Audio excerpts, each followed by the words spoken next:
Olá!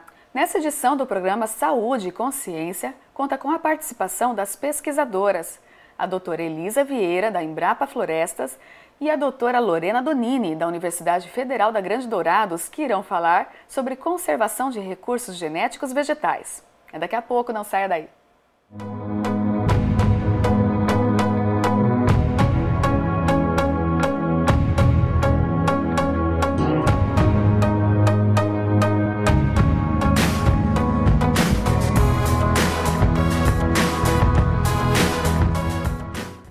Estamos de volta com o programa Saúde e Consciência. Em nossos estúdios recebo a doutora Lorena e a doutora Elisa. Muito obrigada pela participação de vocês em nosso programa. Vim partilhar os conhecimentos, para a gente discutir um pouco sobre essas condições de melhoramento de recursos genéticos. Eu agradeço imensamente. Nós sabemos a dificuldade que é para chegar na cidade de Umuarama. Não temos um aeroporto, mas logo vamos ter. Acho que provavelmente até o início do ano, meio do ano mais ou menos, o nosso aeroporto já vai estar em funcionamento, o que vai facilitar bastante o processo. Porque chegar até as cidades vizinhas e ter um trecho terrestre ali não é fácil. Então, agradecemos a disponibilidade de tempo de vocês e por vocês estarem aqui conosco. Tá bom. Eu gostaria de conhecê-las um pouco melhor. Doutora Elisa, você está hoje em qual instituição? Você trabalha com o quê? Em qual local você está? Sim, eu hoje trabalho na Embrapa Florestas, localizada em Colombo, perto de Curitiba, e sou a responsável técnica pelo Laboratório de Análise de Sementes Florestais. O que se faz num laboratório como esse? Nós fazemos pesquisas relacionadas a sementes de espécies florestais, tanto exóticas quanto nativas, e também o laboratório ele é credenciado no MAPA, ou seja, ele possui RENASEM. Então, nós realizamos, RENASEM é um registro que você tem no MAPA, que te habilita a prestar serviços, no nosso caso, de análise de sementes, que apoiam a comercialização de sementes no Brasil. Então, para comercializar sementes, você precisa, o MAPA obriga que a germinação, a porcentagem de germinação de um lote de sementes seja mostrado, E para isso, um laboratório credenciado tem que realizar uma análise de germinação para habilitar aquele lote a ser comercializado. Entendi. Mas quando começa aprovado uma comercialização, é extraído diretamente das florestas ou daí esses produtores vão germinar, produzir, mesmo que seja um cultivo em laboratório ou a campo? Sim. Existem diferentes formas, Para culturas, para espécies exóticas como pinos, que é propagado por semente, e algumas espécies de eucalipto, já existem campos de produção de sementes, áreas de produção de sementes. Para espécies nativas, existem poucas áreas formadas para a coleta de sementes, mas a maior parte da coleta de sementes dessas espécies nativas é feita realmente em áreas naturais. Entendi. Então, existem empresas que comercializam as sementes de espécies nativas. E essas empresas contam com equipes próprias de coleta de sementes, ou se não, eles contratam coletores de semente. Aí vai na floresta mesmo. Existe esse personagem, coletor de sementes. Entendi. Aí eles vão na floresta, mas tem uma limitação, uma quantidade máxima que eles podem extrair naquele momento ou não? Olha, a quantidade máxima é ditada realmente pela natureza. Sim. É o que tem disponível. Entendi. Porque muitas espécies são de produção bianual, a produção é afetada pelas condições climáticas, então você nunca consegue prever exatamente quanto de sementes nativas que vai ser colhida. Ah, entendi. E nessas sementes, quando faz essa extração, vocês nesse laboratório também mudam, faz algum tipo de estudo com melhoramento para que tenha um crescimento maior, enfim, alguma adequação, né, na parte genética? Não, não exatamente, não no laboratório de análise de sementes, mas as sementes, né, coletadas servem sim como um recurso genético, né, para atender os programas de melhoramento. Hoje no Brasil existem programas de melhoramento muito avançados em eucalipto e pinos, né? Que não só fonte de madeira, sim, né? Que é um produto realmente de importância econômica, madeira, celulose, né? E empresas privadas hoje dominam o melhoramento dessas espécies. Na parte de nativas, devido ao baixo interesse econômico, né, o que realmente é errado, as pesquisas em melhoramento de nativas ainda são muito incipientes no Brasil. Mas agora a gente está vendo uma mobilização nessa direção. Vários programas de melhoramento estão sendo iniciados, né, já deveriam ter sido iniciados porque leva muito tempo, né? Mas já está tendo bastante iniciativa em relação ao melhoramento de espécies nativas. Excelente. E você, professora, você está inserida em qual instituição? Atualmente eu estou na Universidade Federal da Grande Dourados, né? Eu sou professora lá, ministrando disciplinas para os cursos de biologia, gestão ambiental, biotecnologia, na área de ciências agrárias, na área de botânica. Que legal. Mas a minha experiência, minha grande experiência na área de pesquisa, né, tanto em instituição de ensino, já passei trabalhando também como bolsista na Embrapa, e a empresa é na área de cultura de tecidos vegetais. Então a experiência que eu tenho é baseada na área de cultura de tecidos, né? Sim. A gente está falando de um módulo que fala de conservação de recursos genéticos. Certo. Então a minha área seria mais puxar essa parte de conservação para a área de conservação in vitro, usando a técnica de cultura de tecidos. Certo. E você trabalhava com cultura do quê? Bom, eu já trabalhei com várias culturas, porque eu trabalho, né, com a cultura de tecidos, que é a clonagem de plantas, né? Como que funciona essa cultura de tecido para quem está em casa entender? A cultura de tecidos, na verdade, é uma grande área, né? Dentro dela a gente tem várias técnicas. Certo. Tá? A mais conhecida é a que a gente chama de micropropagação. É um tipo de propagação que a gente diz que é assexuada, né? Ela não usa Essa semente. é aquela que faz nas garrafinhas? Isso. O que é o resumo da técnica? A gente tem uma planta, a gente pode tirar daquela planta qualquer parte dela, tecido ou órgão, isolar esse material in vitro, sob condições controladas. Esse material ele vai ser mantido em condições assépticas e a partir dali a gente vai multiplicar. Certo. E essa técnica proporciona o quê? Que num espaço pequeno, sob condições controladas, a gente obtém o quê? Um maior número de material do que técnicas de propagação convencional. Por exemplo, uma estaquia, produção de estacas. Sim. Aí a gente dá um exemplo, sempre dá um exemplo para os alunos, o pessoal pergunta, você sabe o que é uma estaquia? Tipo, gente, quando vocês estão lá em casa, a mãe pega uma rosa, faz uma estaca, aquilo é uma estaca. Tirar um ramo da planta, colocar para enraizar é uma estaca. A gente faz isso in vitro, dentro do laboratório, sob condições assépticas.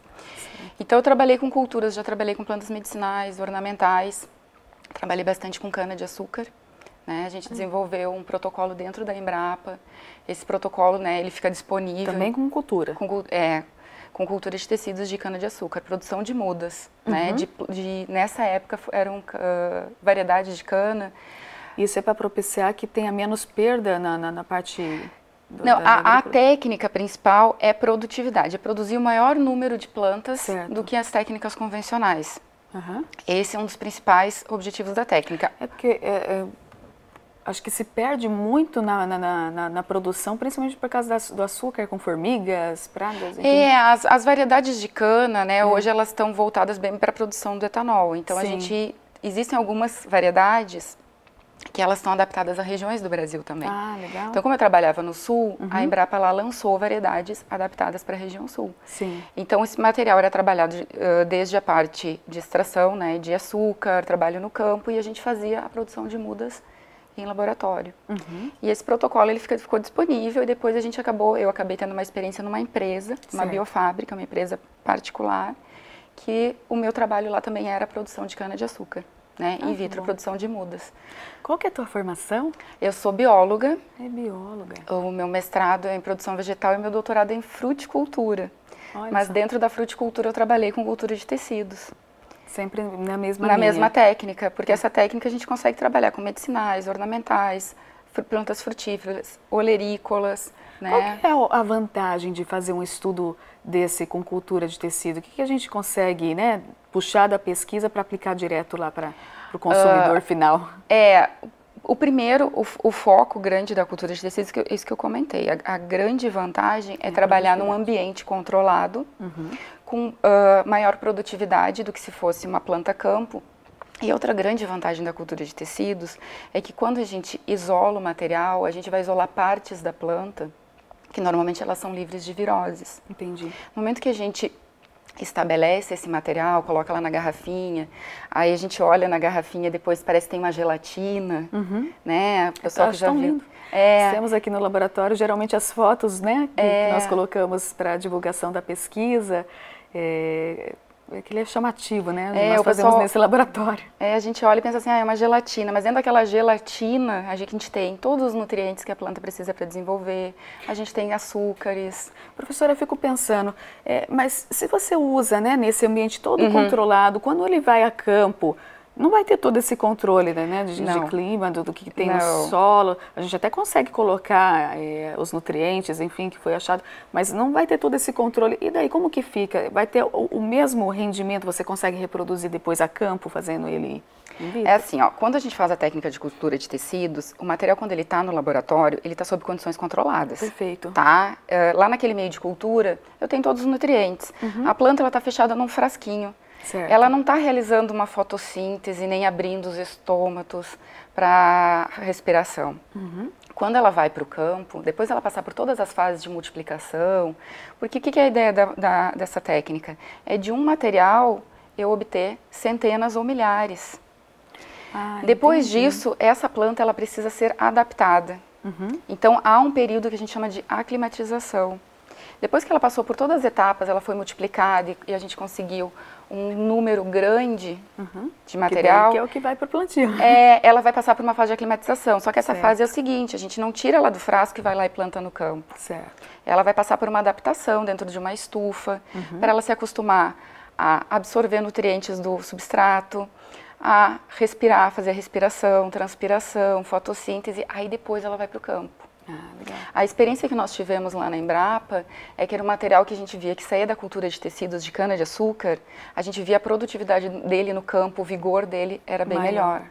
Porque quando a gente está falando de cultura de tecidos, a gente está falando de plantas obtidas a partir de uma planta mãe ou planta matriz, que ela vai ter características adequadas. A gente está fazendo clones desta planta.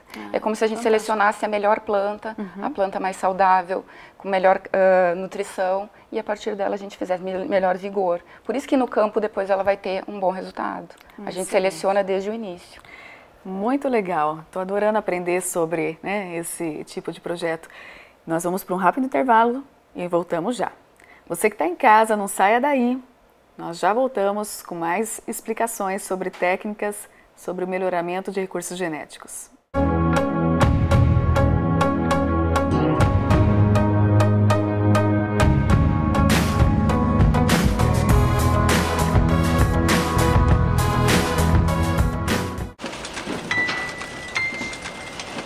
Escuta, Paula. Oi. Vou ter que cancelar a viagem no fim de semana. Ah, é sério? Sério. Fui escalada com um acidente de trabalho na sexta-feira à tarde. Vou perder a mão. Mas assim, de repente? De repente não. Tem dias que isso tá pra acontecer. Programa Trabalho Seguro. A prevenção é o melhor caminho. Era uma vez uma latinha amassada. Veio um catador, recolheu e levou para a indústria da reciclagem. A lata se transformou em renda e trabalho digno para muita gente. Você tem um papel importante nessa história. Colocar os restos de alimentos e materiais orgânicos no lixo úmido. separados dos plásticos, metais e de todo o lixo seco. Isso facilita a vida dos catadores, aumenta o material aproveitado e poupa recursos naturais. Mude de atitude, separe o lixo e acerte na lata. Governo Federal. Eu estou aqui para te apresentar a Unipar Social. Você sabia que a Universidade Paranaense é uma instituição comprometida também com a comunidade externa? É isso mesmo! Além de oferecer todo o suporte necessário para os seus alunos, ela investe todos os anos em mais de 300 projetos que beneficiam cerca de 1 milhão de pessoas, direta e indiretamente no seu raio de influência. E eu tenho mais uma boa notícia para te dar. Agora você fica por dentro de todas essas ações acessando o site social.unipar.br. Unipar Social, transformando projetos em benefícios. Capacitar profissionais para atuação no campo da biotecnologia agrária. Esse é o compromisso do mestrado e doutorado em Biotecnologia Aplicada à Agricultura da Universidade Paranaense, recomendado pela CAPES. Com moderna infraestrutura e corpo docente com formação internacional, o mestrado em Biotecnologia Aplicada à Agricultura da Unipar prepara os melhores mestres e doutores para o mercado de trabalho. Venha fazer parte desta equipe de sucesso. Unipar, um espaço para o seu talento.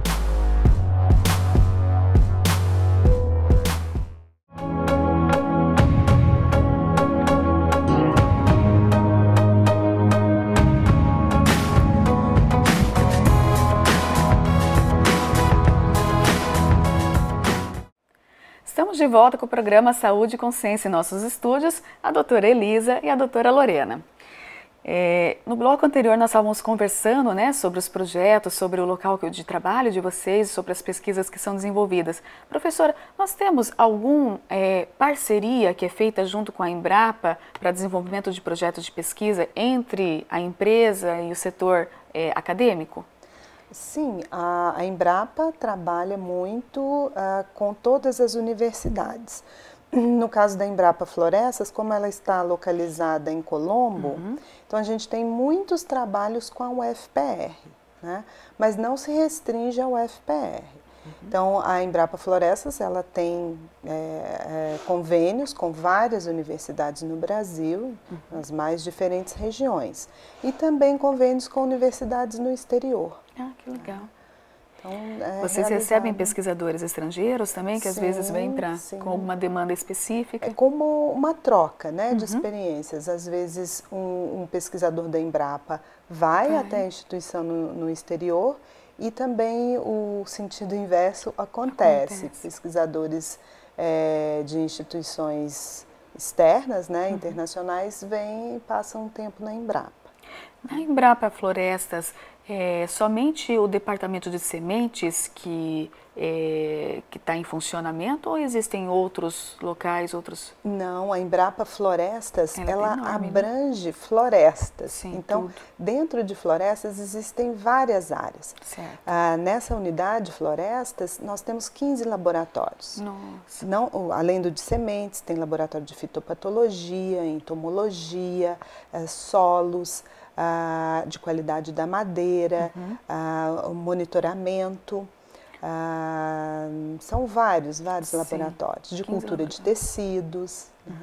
Todos eles têm um objetivo específico, né, e um andamento específico para conduzir esse trabalho. Trabalhar com espécies florestais. Qual que é a sua formação, professora? Eu sou engenheira agrônoma. Engenheira agrônoma. Qual que é o profissional que é habilitado para trabalhar com os projetos inseridos na Embrapa Florestas? Olha, hoje, depois de 8 anos inserida no setor florestal, eu vejo que não só engenheiro florestal é capaz, é habilitado para trabalhar com florestas. O engenheiro agrônomo é totalmente habilitado.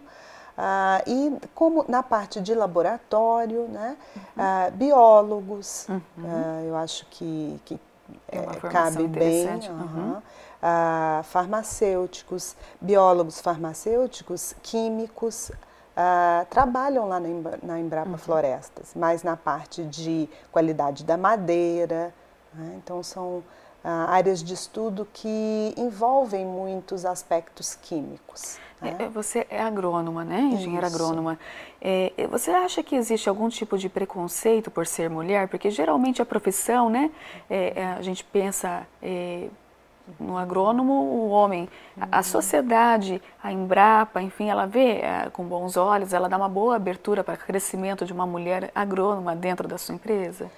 Olha, eu nunca senti diretamente essa questão do sexismo, vamos dizer assim. Mas não só na Embrapa, como em várias outras instituições, essa questão de ser mulher. O que eu noto é que, em termos de salário, não tem diferença. Igual. Mas a grande diferença é a ocupação de cargos de liderança. Entendo. Isso não é só na Embrapa, são em todas as empresas, né? Em todas as instituições. Então, a mulher hoje, ela não tem tanto espaço em cargos de liderança. Entendi. Então, perfeito. E como que se entra na Embrapa? Se uma pessoa, né, um agrônomo, enfim, fez também os cursos, os programas, é necessário, né, fazer programas de mestrado, doutorado, enfim, se aperfeiçoar em técnicas, né? E como que ele faz? Via concurso? A Embrapa possui diferentes categorias, né, de funcionário. Para o cargo de pesquisador, você tem que ter, no mínimo, doutorado, né, pesquisador até, no mínimo, doutorado. Né? E por meio de concurso. Certo. Concurso público e que não tem uma frequência certa de abertura de concurso para a Embrapa. Depende, né, da abertura de vagas mesmo. E com esses projetos de pesquisa de semente que vocês desenvolvem com a universidade, com esses convênios, quais projetos que vocês têm em andamento ou qual resultado talvez que você tenha de destaque que a gente poderia explicar? Sim. Olha, em termos de recursos genéticos, uma área que a gente trabalha muito é a parte de conservação, né? Armazenamento. No curto, médio e longo prazo. Certo. Porque as espécies que são propagadas por sementes necessitam que essas sementes sejam armazenadas. Sim. E sementes florestais, elas são diferentes, ainda mais as sementes florestais tropicais, que é o nosso caso, né? O Brasil é um país tropical. Então, elas são complicadas para o armazenamento. Então, essa é uma linha que a gente tem trabalhado bastante. Né? Vocês fazem armazenamento de sementes do Brasil todo? Ou sim, de fora também? Para sementes de espécies florestais, nós temos uma pequena coleção armazenada lá na Embrapa Florestas, mas a maioria dos recursos genéticos de florestais conservados hoje está no Senargem, que é uma unidade da Embrapa que fica em Brasília. Tá. Então tem uma central. Sim, lá tem realmente um banco de germoplasma. Né? Todas as Embrapas, elas têm acesso? Tem. Inter-relação, porque tem Embrapa no Brasil inteiro, né? Sim, todos os estados. Sim. Tem várias unidades da Embrapa com vários focos, né? A Embrapa trabalha desde de animais, né? Plantas, né? E você faz o papel assim de pesquisadora voltada para a parte acadêmica? Você orienta ou co-orienta alunos também? Sim, eu co-oriento alunos. E esse trabalho da co-orientação em parceria com a universidade, geralmente universidades públicas, né? Sim. Que vocês têm contato. Algumas particulares privadas também. Ótimo. Sim, em Curitiba, a PUC, né? E outras, a Tuiuti, a Universidade Espírita. Então, são independentes. Como que funciona daí esse aluno que está ligado a essas universidades, ele vem à Embrapa, ele tem acesso daí aos laboratórios, à estrutura? Tem acesso. Mediante a contratação por um meio de um contrato, né? Mas sem convênios, mas sem pagamento de bolsas. Né? Em alguns casos a gente consegue uma bolsa, em outros não. e assim eles têm acesso. Mas o interessante é que os trabalhos de pesquisa, os temas, são sempre relacionados com a área de atuação da Embrapa Florestas. Entendi. Né?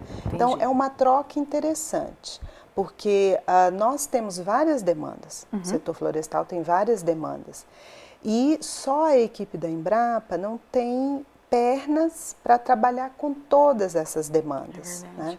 A Embrapa não tem funcionários, a quantidade de funcionários suficiente para isso. Sim. Então nós entramos com a demanda e o pessoal das universidades, né, que estão aí.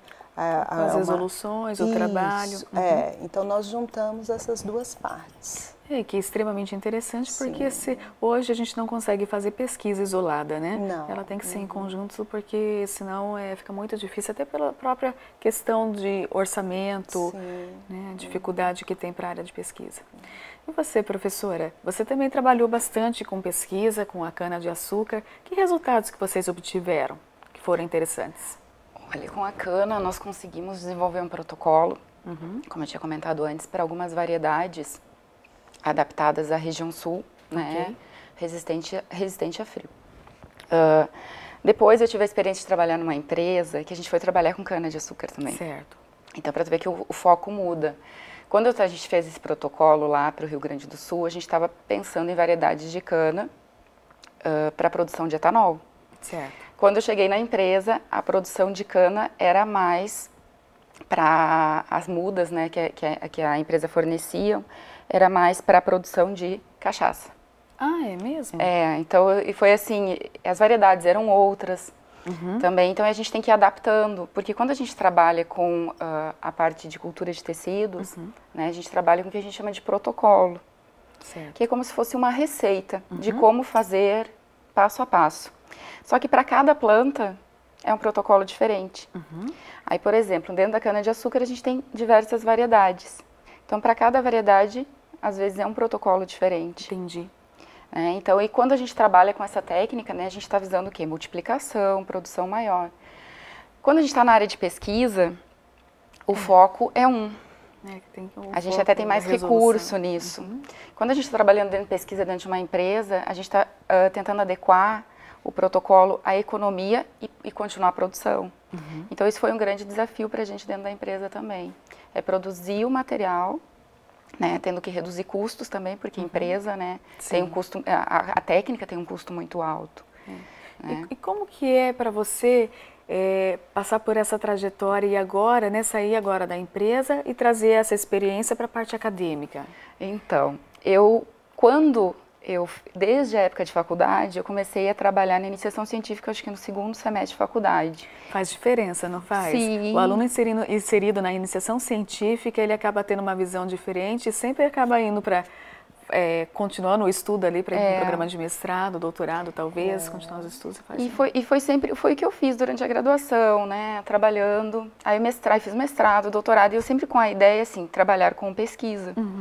Então, depois... Trabalhar com pesquisa no Brasil, se não estiver vinculado a uma universidade ou uma instituição, é difícil, né? Porque na empresa são poucos os casos.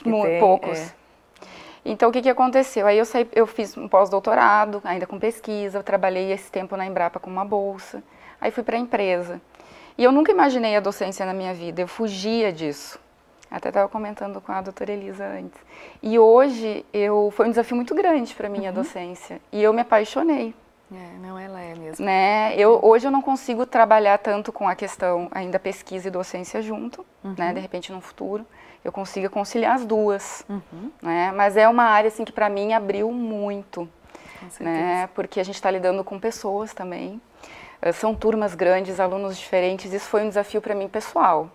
É verdade. Sempre é um belo trabalho que vocês desenvolvem. Eu agradeço imensamente a participação no programa e por virem compartilhar conosco os conhecimentos e esclarecer um pouco mais. Aprendemos muito sobre a cultura de tecidos e sobre a Embrapa Florestas, sobre as sementes. Eu agradeço.